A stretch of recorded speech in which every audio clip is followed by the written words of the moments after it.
Hey, it's Loren Norris, and I know you've been in these moments like this where you jump in and you're on the Zoom call, and then all of a sudden you realize, oh no, the camera's moving, it's wiggling, and it's a bad shot. And let me tell you something.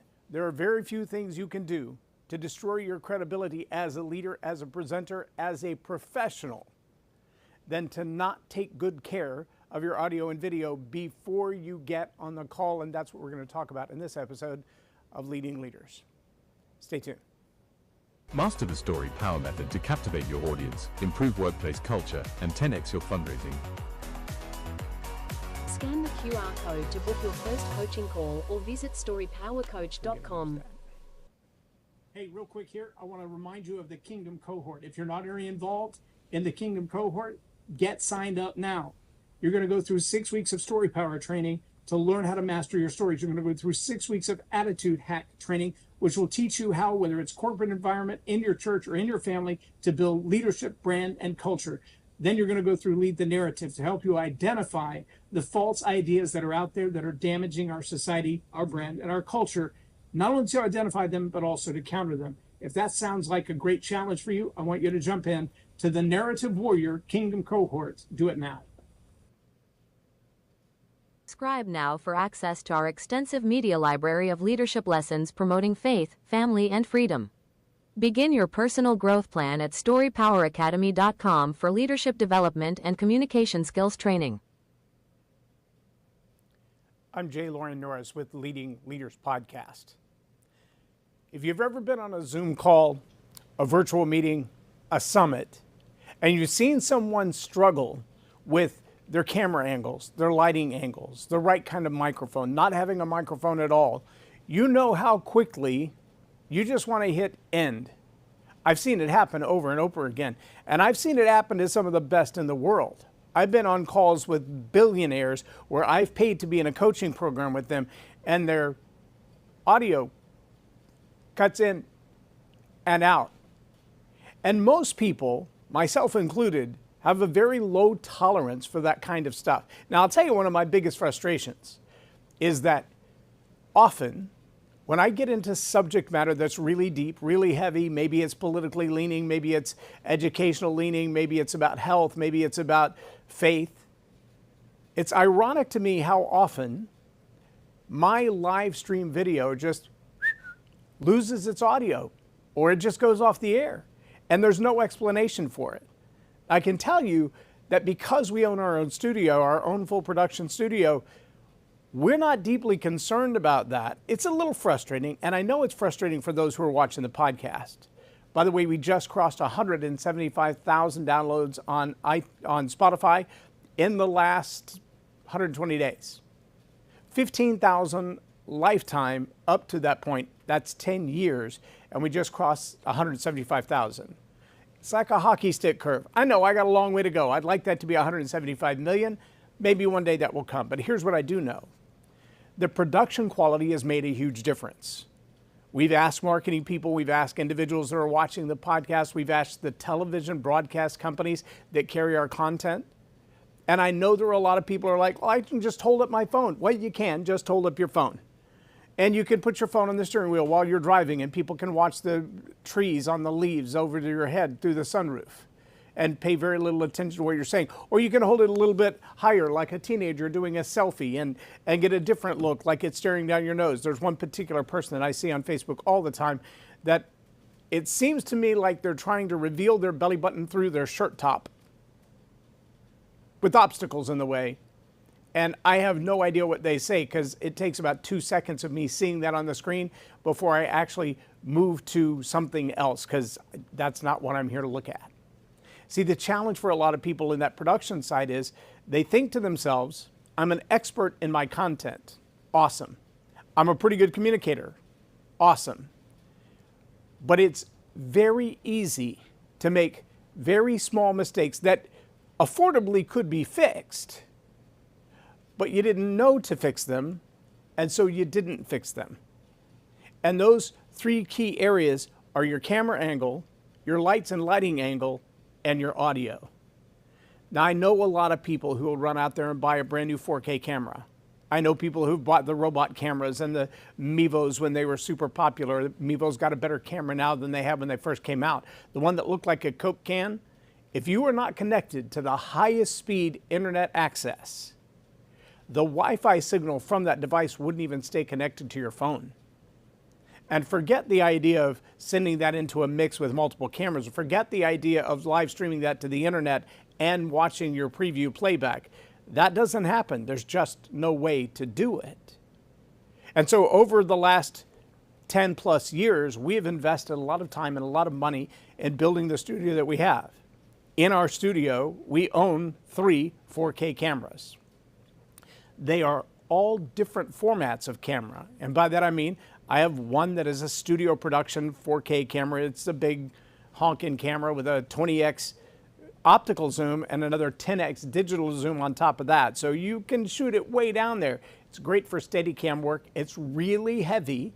When you put the battery on the camera, you put the wireless transmitter on the camera, you put a light on the camera, you're talking about 18 to 20 pounds. Trying to carry that thing around is insane, especially if you can do it with your phone, right?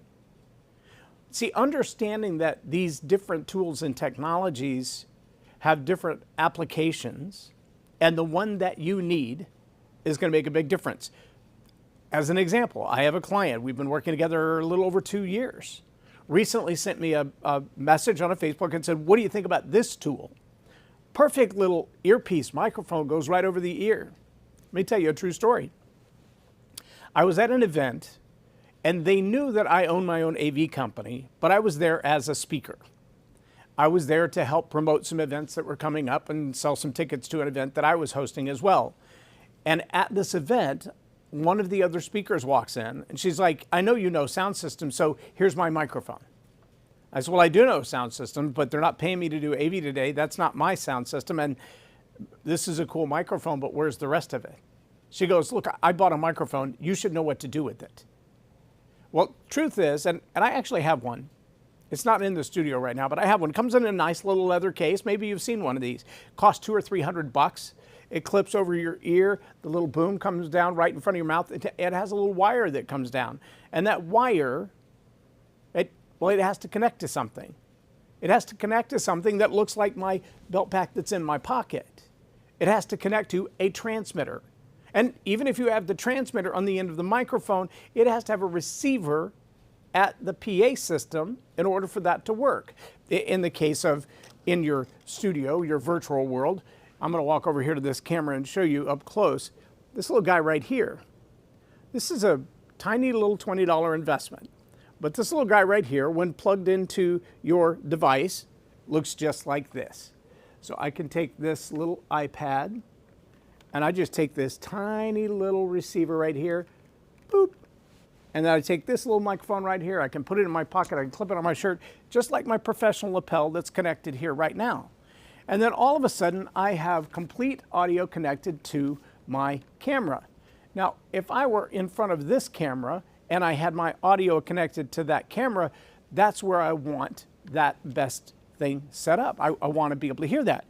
If you don't know that about lights and sound and microphones, you might be the one who says, I'm going to go out and spend $300 to buy this over-the-ear piece with the boom, or the over-the-ear that doesn't need a boom, and it works with earrings, and it works with all your hairstyles, and it looks good with your costume or your outfit, and all of that is wonderful.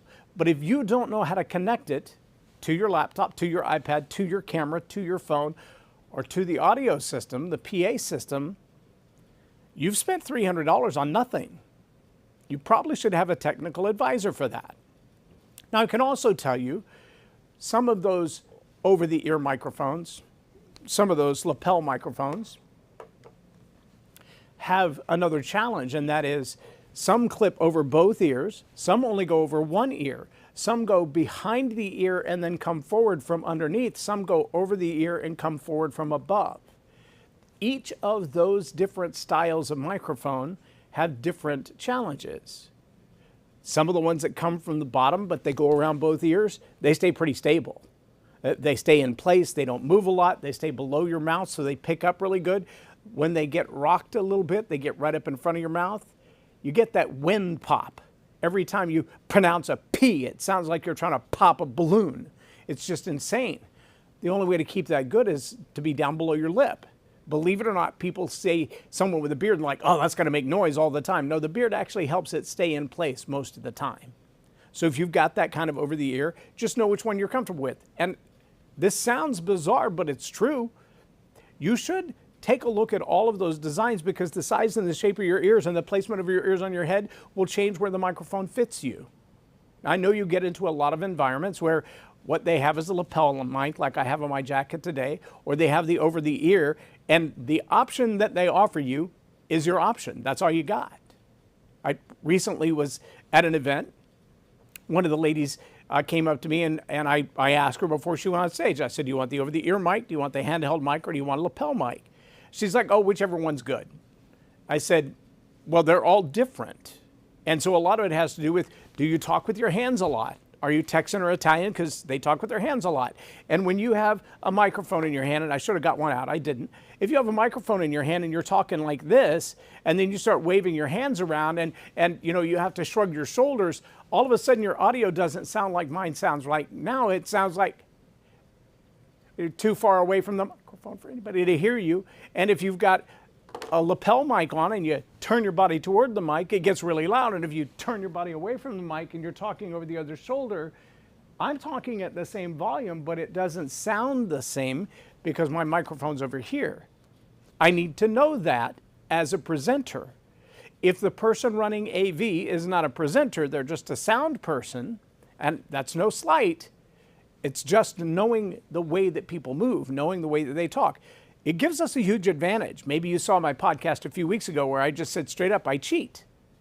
I cheat because when I get on the platform, I know all these different styles of mics. The chances are really high, really high. If I drove to the event, I have at least 3 other styles of mics in my car. If I were to get there and they're like, well, the only thing I have is this cell phone and a wheelbarrow kind of a microphone, and you'll have to drag it around behind you on a dolly because it's so big and so out of date. It still sounds great, but it's enormous. At that moment, I'm going to go, do you have an open channel that you could patch one in? Because I actually have my own mic in the car. And they're like, oh, you have your earpiece. I'm like, no, I have the whole thing. Transmitter, receiver, recorder, all in one piece. I've got my own. I can plug it in. All I need is a channel. I even have the proper cable to plug it into your XLR channel with no extra power because it's all fully battery operated, and then it'll run for 6 hours before we run out of time. And most people look at me and go, what? Okay, look, that whole setup, I keep it in a little plastic box in the back of my car most of the time. I've saved the day at many events because I keep it in there. And you know what it cost me? $200 at a pawn shop. $200. If you don't have one, go get one today. It's called a Rode Go 2. I'm gonna show you mine. Take it out of my pocket here. This is literally the one I'm using in the studio right now. It's called the Rode Go 2. Let me go over here to my closer camera. Rode Go 2. They now make one called the Rode Go Pro as well. This tiny little thing right here, this is the microphone transmitter. We plug it into a lapel mic. I put all the extra cable inside my coat pocket, and it's out of the way. Now, what does it mean from a position of leader who's communicating virtually? Well, for me, it means I don't have to stand right in front of my podcast mic. I can walk across the room like I just did. It means that I have an audio recording because this device is recording as well as the studio is recording. And everything in the studio, regardless what Stream puts online, whatever Meta decides to take down, to clip out the audio, to distort the audio, to make my lips out of sync with my face, here's what I know for a fact. Because we're producing the way that we are, everything is being recorded to hard drive from every camera into the hard drive in one clean, synced MP4 file. And when I'm all done here, if I were to go to the web and realize that half of it's missing, I can put it back up cleanly, edited with all the ads and sponsorships that I want to, and nobody can stop that. Now, they may take it down the second time, and if my customers really want it, they can go to Spotify. I haven't seen it have any problem with the ones that I've uploaded to Spotify. Maybe that's why that channel's growing the fastest, because it doesn't get cut off in the audio or the video.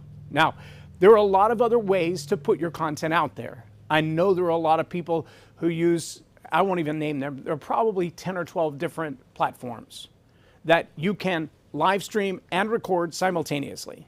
You can plug it in on your laptop, use the little Gato deal on the side, or what is the name of that? Funny, there's a little stream key thing where you punch all the buttons and add all the extra sounds, and it sounds like you're woo, woo, woo, and the sirens. And what, if that's your thing, that's your thing. That's fine. I'm not knocking that. I'm just saying most of those setups require that your hard drive on your laptop and your processor on your laptop or your computer have massive amounts of space. Most of them also require that the recording be done post-stream. What that means is if I'm watching the device on my laptop, I'm recording the device on my laptop, I'm streaming in someone else's content, and this has happened, I would say, at least a dozen times in the last 5 years, where I'm a guest on somebody's podcast, and after the whole thing is over, I get a call from them that says, oh man, can we re-record that? It was so good, but about halfway through, there was a glitch with my internet connection. And I lost the whole thing. Why? Because they go from camera to internet to software app to recording. If any of those steps are broken, you got nothing. Not only do you lose what I might lose from time to time when certain social media teams are like, yeah, I don't want that content up here. Just this last week, we had a video that was 39 minutes long. 4 minutes of it went to YouTube. At exactly the same time mark that YouTube stopped streaming the video, every other platform cut the audio. I can't explain why. The entire video stayed up. Every minute of it stayed up on all the other social platforms. It just had no audio. But YouTube, because it had no audio, cut the feed. I can't explain why any of that happened, because when I went back to my local recording, which is recording at the same time that I'm streaming, before it ever goes to the internet, that recording was completely intact. Audio matters. The quality of your audio matters. If I were to boost up my gain, right now I'm pretty close to too loud. I say that because I can see the VU meter and it's popping the red, which means if I had in my headphones right now, I might hear just a teeny tiny bit of distortion on the top end. But my producer is watching me and listening to me, already told me, take your pin out of your shirt, which we should have done before I started. But my producer can also see that VU meter. And when I clip the red, which probably happened because my mic got taken off yesterday and put back, it's in a different spot. When I'm clipping the red, producer's got headphones on. Producer's looking at the VU meter. Producer is cleaning that up so that in the recording and in the live stream, it's all exactly where it's supposed to be. Most people don't have that opportunity. So how do you fix that? Well, the other challenge you're going to have is your lights and your angles, right? So we've worked meticulously to put all these cameras where we want. The one that's high, the one that shoots over my shoulder, the two that I'm looking at for the close-up and the long shot. All of those are very meticulously placed. We can go up to 8 cameras in the studio. So we've got more cameras to put up. How many ways can you look at me, for heaven's sake, right? But when all you have is one, it might look like this. So the way that we started the show today was with the iPad in its place. And you'll notice, like many people, I'm way too close to this lens. And so what's it doing? It's cutting off my face. Well, all I've got to do is adjust that angle just a little bit. Yeah, and when I raise it up a little bit, and you might, if you're using your laptop or something of that nature, you might want to do this with a stack of books. Now, I've intentionally put this on a tripod that allows me to adjust the angle as well. Now, what you might see, if I zoom in or zoom out, is that now I've got a lot of overhead, not only space above my head, but now you can see things that are not involved in the set. You might also notice if I were to turn this camera just a little, you begin to see a lot of the behind the scenes things. And you're thinking, well, why in the world would I want that? Well, you probably don't. But the challenge for a lot of people with their media production is they don't think about what's going on behind them when they aim their camera, when they set their laptop up. They don't realize that there's a window immediately behind them. Another thing they miss is the shadows. See the shadow on the side of my face right now? See how the head is super bright? Well, this lens sees me differently than the professional lens. So the light difference is completely different in its value. It doesn't have the kind of adjustments. Now, I can go into my settings on my iPad and adjust that down so it's a little darker and it fits. But if you don't know how to make those adjustments, you might get very poor results. Now I'm going to show you something that I've talked about before with the phone. So you can see this angle. I'm literally eye to eye. If I were to lower this camera a little bit on the tripod, you can see what happens when people see you on the virtual and it's on your table. See how you're shooting everything up and above? Well, that's not necessarily the best shot. It's also kind of looking at my nose, which means there's no way for me as a presenter to not be looking down at you, looking down on you while I'm making this presentation. Now, you also notice all of a sudden the light on my face is better in the 4K camera than it is in the iPad. Again, part of that is it's a professional camera lens. This is not. It's just a virtual lens. It's just going to do what it does. Also, you'll notice that the shadow is gone from before, and that's because my main light for this camera is right over the top of the camera, and when I raise this back up, it gets between me and the camera, and that's why I have a shadow. Again, these are not super complicated things, but they are the kind of things that many people miss when they're putting a laptop on a table, they're putting their phone on a tripod, they're dropping their phone on the dashboard, and they're wondering, why are people not staying on my Zoom calls? Why are people not paying attention to what I have to say? Why don't they hear my level of expertise? Because when this is their experience, it changes the way they perceive you. And trust me, as much as we don't want it to be true, perception is everything. I'm going to show you a little bit again because it's not real complicated to do. If I simply take this camera and I turn it around, now you can see a whole different view. Oh no, I forgot the bathroom door is open. Oh no, I've got to hide myself in front of that. Oh look, and there's a light right behind my head. Do you see how bad that looks in the camera? But a lot of people don't go to the trouble to clean all that up before they get into the shot. And so this is what you get on the virtual. Oh, hang on, let me close the bathroom door. It'll look so much better, and I'll be right back. And if I didn't have a lapel mic on, you wouldn't have heard anything that I just said. No excuses. You just see me run off screen and come back. That light over the top of my head is doing no good whatsoever. See, all of these are the little kind of mistakes that we make when we don't have a professional background in audiovisual, when we don't know how to put the lights in the right place or what's flattering or what's not flattering.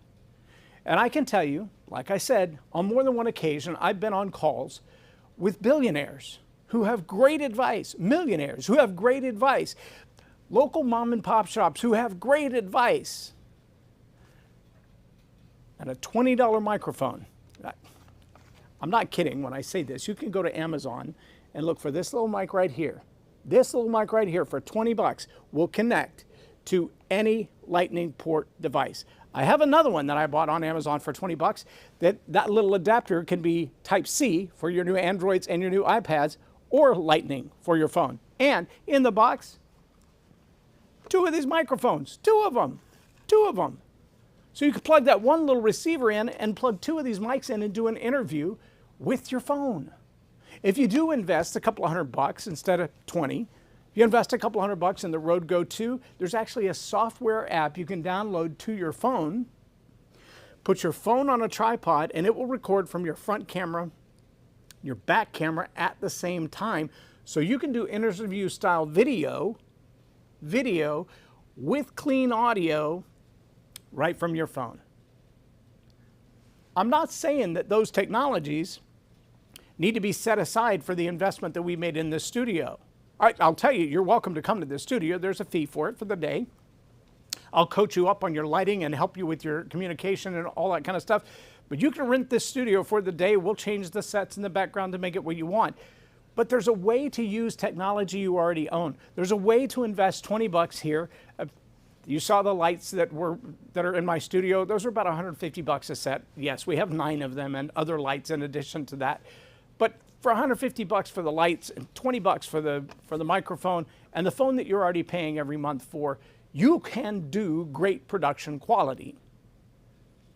But if you're focused only on your content If you're focused only on what you wrote, your authority, your credentials, your credibility, those things are good. You got to focus on those. The best production in the world with hollow conversation is useless. Right? Trust me, there's a lot of people out there, clowns on a unicycle. They get a whole lot of attention, they get no engagement. They bring a whole lot of conversation, but they bring no transformation because they've spent so much time on the production quality that they have very little content quality. I prefer to raise both. We have worked really hard to have the production quality that we have now. And we do this on purpose because I know there are people who are as quickly critical about the quality of the audio, the quality of the video, the quality of the lights. Before the first sentence is complete, they're making a judgment about who you are and whether or not they should trust you. We've taken time to redesign the landings and the fillers and the ads that go between to make sure that we're communicating our message clearly. It didn't happen overnight. It took time to do that. Now you can spend a few $100,000 and have a professional studio do that. You can use some of the tools you have at your hand to make that happen as well. Camera angles, light angles, microphones.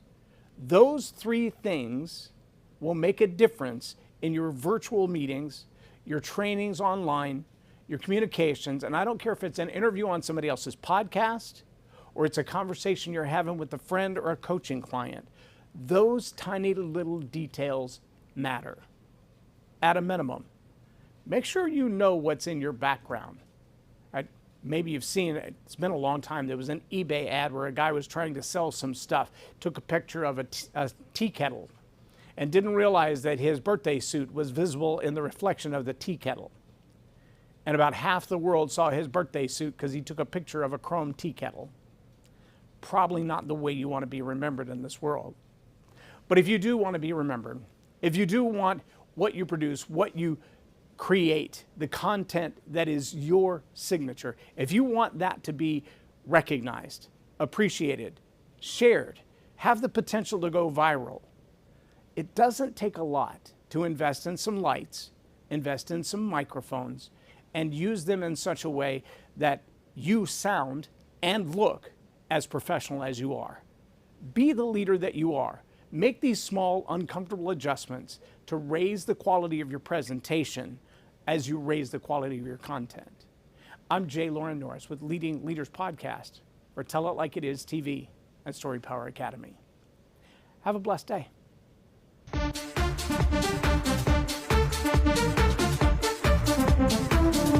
Think storytelling's just for bedtime? Nah, it's the secret sauce for business magic. Stuck in a rut with bland pitches and yawning clients? Enter Boost Your Business with Story Power. 6 weeks of epic storytelling training. It's like leveling up in a video game but for your career. Master the art of narrative and watch connections blossom like a viral TikTok.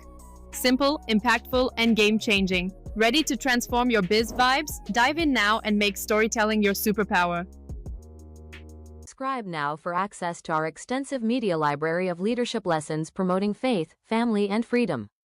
Begin your personal growth plan at StoryPowerAcademy.com for leadership development and communication skills training.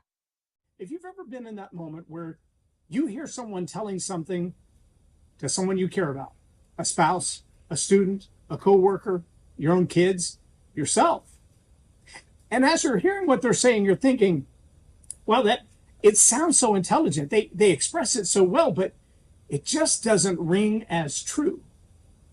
It seems like I've heard something different than that before. And I'm just not buying into it. But I don't know what to do about it. There's a new event coming up called Kingdom Cohort. This is an online course. It's virtual. You can attend the entire thing and never come to the studio if that's what you want to do. It's 18 weeks of 30-minute courses that you can study on your own at your own pace. There's some homework assignments to help you get the best out of that 30 minutes. And then there's a 2-hour call for each of those courses. 6 calls for each course, total of 18. And over the next 18 weeks, you can walk through this entire program to help you identify lies, tell better stories, and understand how these stories work together to build brand and culture through your leadership skills. using the stories of the things you've already lived through. If that sounds fascinating to you, click that QR code and get involved as quickly